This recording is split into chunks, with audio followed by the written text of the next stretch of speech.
Welcome everybody to our presentation entitled The Bermuda Triangle of Leadership in the AI Era, Emerging Trust Implications from Two Leader Situations in the Eyes of Employees.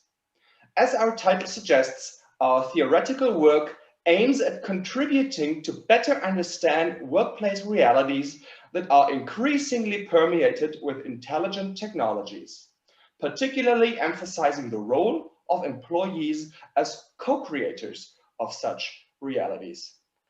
But first of all, let me introduce my two lovely co-authors, Antoinette Weibel and Alice Rickert, with whom I had the pleasure to think about the future of workplace realities, to ping-pong ideas, and to get our heads around what really matters for employees facing such novel two-leader situations.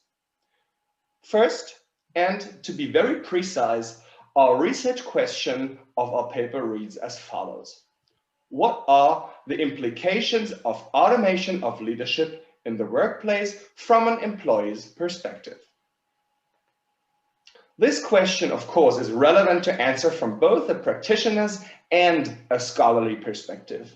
When it comes to business practice matters, many workplaces already get permeated with intelligent technologies so that leadership gets more and more automated. For instance, we are facing hiring and firing by algorithm policies at Amazon, where such algorithms autonomously decide who can join the company and eventually who has to leave the company. That's also why a very recent The Verge feature article headlines, "How hard will robots make us work?" From a scholarly perspective, for instance, David de Kremer argues in his most recent book that humans will always have a value superior to machines or algorithms, and that leadership, as opposed to management, can never be fully automated. Facing the most recent developments, for instance, in humanoid robotics, such as Amelia, the critical question remains, first, what part of leadership remains in the human turf? And second, why this is so. So to summarize, the two questions presented here outline the scope of our paper's theoretical contribution. First, we contribute to the debate on the ongoing automation of leadership and add to a nuanced understanding of what parts will remain in the human turf. Secondly, we delineate that leadership cannot be automated in its entirety, that hence a two-leader situation emerges where employees face both a human leader and an algorithmic one. With this, we contribute to how this triangle relationship is compatible so that employees can act as co-creators of such workplace realities. Said this, I will now hand over to Antoinette, who emphasizes the first part of our empirical struggle. So if we first turn back to the question, how hard will robots make us work? I think we see it quite nicely in this picture already, because we believe that almost all management functions are prone to automation already. And that is more true, of course, the more foresighted the technology becomes, but also the more we use prescriptive capabilities of algorithms. However, and that might be a little bit freaky at least, we can see it also takes over the more human leadership functions up to some degree, because these type of technologies can inspire us or engage us, for instance, by the means of gamification, but also because they're quite good at manipulating us with nudging. So we see these instances already quite clear. Yet at the same time, we concur with David de Kremer and with others that there is some human leadership functions still there and hopefully will be there for quite a long time. And there are two reasons for that. First of all, these technologies often create higher system complexity, and thus we need leaders who navigate through that system complexity. And secondly, technology by itself, as we all know, is neither good nor bad, but it can create bliss, but very often it also creates hardship. And thus we believe a lot of empathy is needed on the human side. Now, let us look what type of human leadership we believe is going to stay with us, hopefully for a long time. Now, if we go to what we have termed Gallic villages for human leadership. And we believe there are three functions which will become very, very important. First, intuition. Second, sense making. And third, last but certainly not least, leading with the heart. Now, if we look at intuition, we believe that is needed, especially because these technologies will create a lot of dilemmas.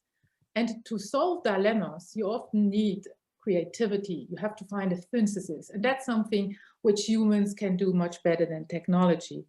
And also probably as important is that the human leaders need to navigate and mediate conflicting interests, which will invariably come up through these dilemmas. Second, also very important is how do these leaders manage the unexpected or the growing system complexity? And here we believe two things will be very, very important because you have to manage the interfaces much more. First of all, they have to be better in sense reading, meaning proper understanding the Lebenswelt of humans and relationships.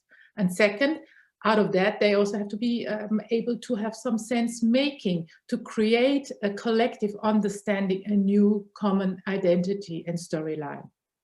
And thirdly, and as we believe, and as you will hear with what is Alice telling you in a second, not the least, is that they have to be able to lead with the heart, because I believe that most organizations don't want to create hardship for their employees, but still would like to have trust and thriving in the workplace. And that really needs to be balanced. First of all, with compassion, because very often humans will feel like cog in the machine. So you have to be able to work with that. Second, I think it's a difference between gamification and proper enthusiasm and inspiration. So that's the second thing. Inspire humans to be creative, to really use all the strengths for the organization. And thirdly, and that might be even the most important thing, technology makes the work more intensive. And hence we really need a counterpart to ramp up organizational and individual resilience, another job that only human leaders can do. And with that, I give over to Alice, because that means we now will have two bosses, a machine one and a human one, and that's not so easy. Simon and Antoinette explained already nicely that a two-leader situation will emerge. From an employee perspective, this means that the trust preconditions might change. We identified three likely scenarios that will endanger the trust relationship in the workplace. Employee trust will be endangered if employees have the feeling that their voice might not be heard. Especially in gig economy, companies like Uber and Lyft deploy algorithms that can sanction a driver by deactivating his account based on customer ratings. Human leaders who should verify the correctness of the decisions mostly agree with the algorithm's choice without reaching out to the drivers themselves. Drivers thus cannot justify the decision or provide driver feedback. As a consequence, employees might have the feeling that their leader is fraternizing with the algorithm and that therefore the benevolence and compassion of their leader is lacking. A two-leader situation also comes with conflicting decisions of the two leaders. If employees rightly follow the algorithmic directive, we would not expect any problematic trust issues to arise. However, if employees follow a mistaken human leader decision, their ability perceptions of the human leader might suffer. Moreover, it is important whether employees have negative prior experiences with algorithms and if employee trust is a free choice or forced through social structures. Both might put a strain on the trust relationship. Last but not least, two-leader situations also always come with a diffusion of responsibilities. The algorithm might be liable but not responsible, and responsibility always lies with the employee. Employees' beliefs in the human leader's benevolence and integrity therefore might falter. To sum up, the three situations of an unheard employee voice, contradictions between human leader and algorithms, and the blurring of responsibilities might endanger the trust relationship between a human leader and an employee. We want to thank you for watching our presentation. If you have any questions, feel free to ask them during the Q&A session or message message our corresponding author, Simon Schafheitle.